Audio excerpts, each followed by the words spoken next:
En février dernier, Ilia Topuria a intégré le cercle très fermé des champions UFC de la catégorie poids-plume. Inaugurée en 2010, la ceinture n'a été portée que par 4 hommes avant lui, José Aldo, Conor McGregor, Max Holloway et Alexander Volkanovski. Alors il y a débat pour savoir lequel de ces combattants aura été le meilleur dans la cage.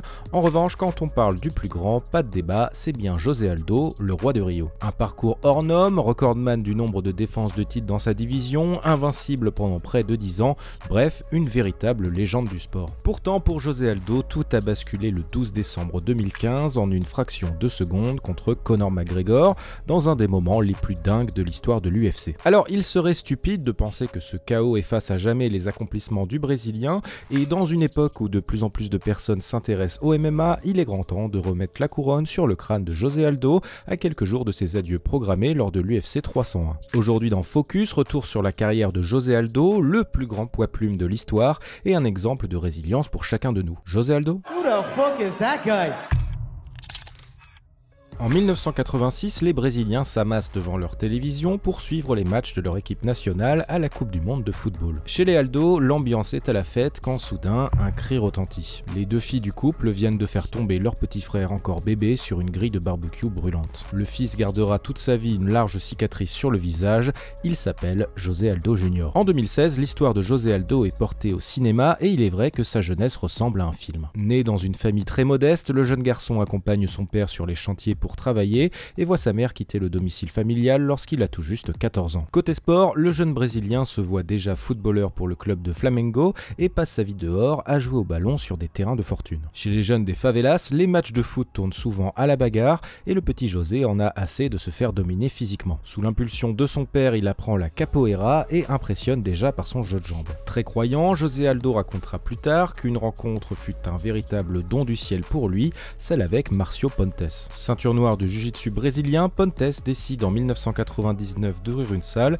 et de recruter les jeunes du quartier pour fonder une équipe. José Aldo fait partie de ces jeunes, il abandonne la capoeira pour le jiu-jitsu et se fait rapidement un nom dans la discipline. Après plusieurs médailles et des compétitions qui le font voyager pour la première fois de sa vie, José Aldo part pour Rio de Janeiro avec un objectif: devenir combattant de MMA. Après 7 victoires d'affilée, le Brésilien perd contre Luciano Azevedo et il faudra attendre très longtemps pour voir Aldo s'incliner de nouveau. En 2008, José Aldo rejoint la World Extreme Cage Fighting, dont la division poids-plume est à l'époque dominée par Uriah Faber, un des visages de l'organisation. Pourtant, dès son arrivée, Aldo détruit tout sur son passage. Si le Brésilien est avant tout un artiste du sol, c'est bien debout qu'il impressionne, avec un style Muay Thai offensif, des défenses de lutte exceptionnelles et des low kicks ravageur forgé par des années à taper dans la balle. Une série de 5 victoires par KO et TKO l'amène jusqu'au titre contre Mike Brown, détenteur de la ceinture après sa victoire contre Uriah Faber. Malheureusement pour l'Américain, il ne peut résister aux assauts de José Aldo et il s'incline dans le deuxième round. La suite, ce sera une victoire contre Uriah Faber avec une stratégie basée sur les low kicks, 32 sur les pauvres jambes de l'Américain. Après un autre KO pour défendre sa ceinture, José Aldo bascule dans une autre dimension lorsque l'UFC rachète la WEC et fait donc du Brésilien son champion poids-plume. Dans l'organisation américaine, José Aldo devient le champion le plus dominant et défend son titre à 7 reprises contre Ominick, Florian, Mendes, Edgar, The Korean Zombie et Lamas. Des favelas de Manaus au sommet de la plus grande organisation de MMA, le Brésilien a déjà un parcours hors norme, mais il manque peut-être un moment légendaire dans sa carrière. Ça tombe bien, il arrive le soir du 14 janvier 2012 à Rio de Janeiro. Ce soir-là, Aldo est devant son public contre un adversaire solide, Chad Mendes, qui tente de l'amener au sol dans les dernières secondes du premier round. Avec une bonne dose de malice, Aldo cède du grillage pour rester debout, arrive à déverrouiller la saisie de l'Américain avant de lui asséner un violent coup de genou au visage qui l'envoie au tapis. Aldo fonce alors dans la foule, célèbre la victoire avec son public, il est le roi de Rio, le KO est magnifique, la photo pour l'histoire. 2 ans plus tard donc, José Aldo est au sommet de sa gloire et pourtant un phénomène venu d'Irlande est bien décidé à mettre un terme à son impressionnante série de victoires,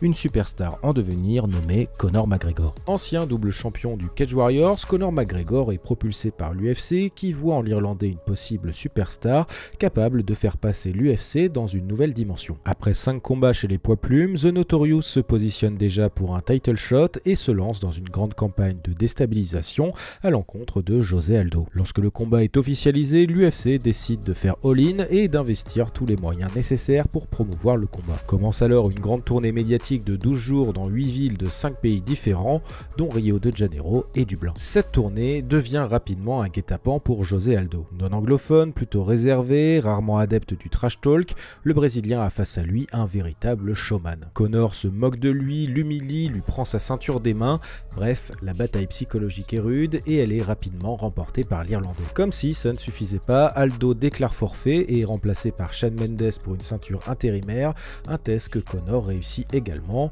Il retrouvera le Brésilien à la fin de l'année et on peut dire que l'ambiance est électrique. Il faut dire que ce jour-là, José Aldo porte un poids écrasant sur les épaules. Cela fait plus d'1 an qu'il est humilié, moqué et ce main event de l'UFC 194 représente bien plus qu'un combat. D'un côté, un combattant que rien n'a épargné, respecté de tous, construit dans la douleur à la sueur de son front, et de l'autre, un combattant certes talentueux mais dont le parcours a été facilité grâce à son charisme et son potentiel marketing. Deux idéaux s'affrontent donc ce soir-là. Lorsque le combat commence, le monde retient son souffle et là, l'incroyable se produit. José Aldo, trop fébrile, se jette sur Conor McGregor qui le contre et l'éteint sur le coup. La précision l'emporte sur la puissance, le timing sur la vitesse. En quelques secondes, très exactement, José Aldo a tout perdu. Sa ceinture, son invincibilité, son honneur, son héritage. Conor McGregor met fin à une série de 18 victoires et prouve au monde qu'il n'est pas qu'un animal médiatique. Pourtant, l'histoire sportive de José Aldo ne s'arrête pas là et le grand public ne sait peut-être pas que 7 mois plus tard, le Brésilien récupère une ceinture intérimaire contre Frankie Edgar et est donc en lice pour avoir sa revanche contre Conor McGregor. Seulement, l'Irlandais n'est pas un champion comme les autres. Il est là pour marquer les esprits. De ses 4 ceintures gagnées aux Cage Warriors et à l'UFC, il n'en défendra aucune. Lorsque l'Irlandais est destitué suite à son inactivité, José Aldo redevient champion. Une petite revanche sur la vie, mais pas assez pour le Brésilien qui sait qu'il aurait pu faire bien mieux que ses 13 petites secondes contre Conor McGregor. Malheureusement, son second règne est de courte durée. Il perd sa ceinture contre Max Holloway, il perd également la revanche malgré des premiers rounds à chaque fois très réussis. Si José Aldo n'est plus aussi vif qu'avant, sa fin de carrière comporte quand même plusieurs coups d'éclat. Des victoires contre Jeremy Stephens, Renato Moicano, une autre chance pour le titre cette fois-ci face à Petr Yan chez les Bantams, avant un run final débuté par 3 victoires contre Vera, Munoz et Font. Donc non, la défaite contre Conor McGregor ne signe pas la fin de José Aldo et même son dernier combat est loin d'être une humiliation. En altitude, le Brésilien défend 16 takedowns du spécialiste Merab Dvalishvili, mais s'incline quand même à la décision. Le Géorgien le confirme en interview, Aldo lui a murmuré que ce combat était le dernier pour lui, les fans sont donc privés d'un dernier adieu. Réussir sa sortie, c'est certainement ce qui motive aujourd'hui José Aldo à revenir, cette fois-ci à Rio de Janeiro pour le dernier combat de son contrat et certainement de sa carrière. Victoire ou défaite ce samedi pour l'UFC 301, Aldo sera devant les siens, presque 10 ans après son bain de foule mémorable de l'UFC 179. Alors que retenir de la carrière de José Aldo? Son histoire d'abord, ses victoires, son style, bref tout ce qui fait de lui un combattant de l'élite et une inspiration pour toute une génération. Elle nous rappelle également qu'un héritage ne tient qu'à un fil, il ne suffit que d'une seconde, que d'une erreur pour tout perdre. Mais ce que je préfère retenir de la carrière de José Aldo, c'est que lorsque la vie a voulu s'acharner contre lui, il a su dire non et se remettre en selle pour réarranger son destin, et c'est peut-être pour ça qu'il est véritablement un roi. José Aldo contre Jonathan Martinez, c'est en co-main event de l'UFC 301 et c'est en direct sur RMC Sport.